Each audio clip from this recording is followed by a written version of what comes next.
Сәлеметсіңдер ме балалар?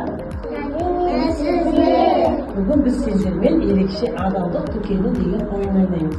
Алдымен айта қойыңдаршы балалар, кез келген дүкен және супермаркетке барғанда біз қандай ережелерді сақтауымыз керек? Жүгірмейміз. Тағы да? Суламаймыз. Суламаймыз. Ұрламаймыз. Сатып алу керек. Үйге рұқсатсыз ешқандай затты алмаймыз, иә балалар? Дұрыс айтасыңдар.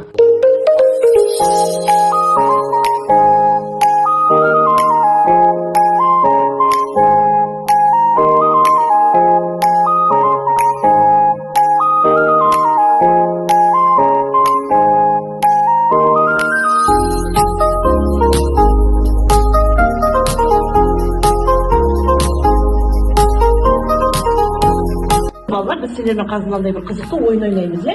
Яғни біз қолымызға берілген ақшаны ақылмен жұмсауды үйренеміз, иә? Ақылды түрде жұмсауды үйренеміз. Сол үшін біз қазір Айымбек пен Еркеназ осы ойынды ойнайды. Қалғандарымыз біз бақылап және дұрыс па бұрыс санағандарын қарап отыратын боламыз, иә? Ал Кәнеки 10 теңгесін қойды, етті өзіне алды. Ал Райымбек, сен не алғың келеді? Сүт, иә?